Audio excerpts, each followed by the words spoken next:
Hey crew, it's Chris Gilmore here from Chris Outdoors and thehuntersjourney.com. I'm here with another kind of quick deer hunting tip, and today we're going to talk about how aware and intelligent deer actually are.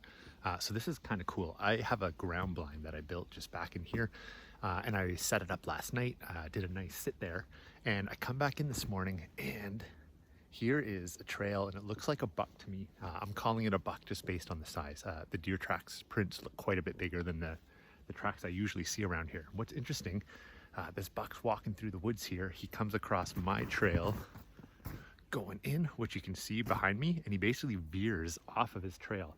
You can see he steps. I don't know if you can see that or not, but he steps right in my track there. It looks like he's bending over and sniffing my trail. And as we walk up here, he basically follows my trail to a T, comes up just behind my blind here,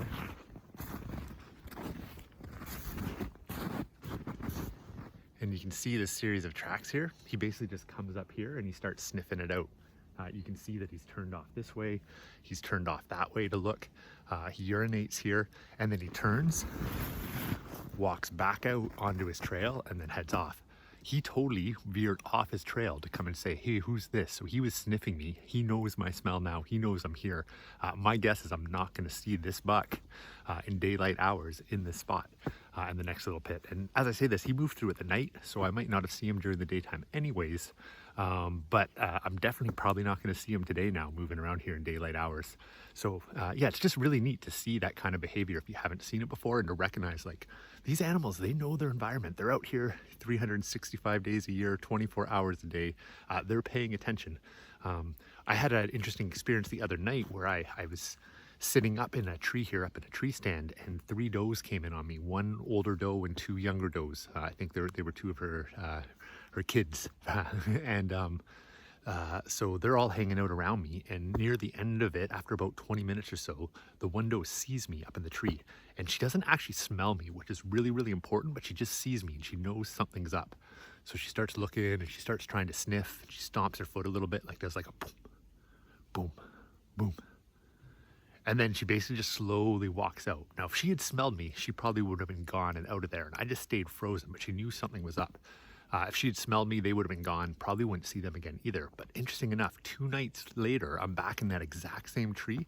Those same 3 does come in almost from the same place, but this time, the mom, the older deer, is super, super hyper aware, and she's looking over at that tree tons, and she doesn't get anywhere near to it. Now, the 2 younger deer, they still kind of go out, they feed, do their thing, they never saw me, but she knows that there's just something off about that tree. She's got an awareness of it, she's got an intelligence, she's got a memory of it. So don't think, I guess the lesson here is, don't think that deer don't have memories and that they're not tracking as well. They're definitely tracking, they're using their nose. This buck knows my smell now, and that just makes my job even more challenging, which is part of the fun and the skill set in all of this. So anyways, hope you enjoyed that video. You can go check out chrisoutdoors.ca and thehuntersjourney.com for more support on your hunting and your naturalist and outdoors journey. Cheers.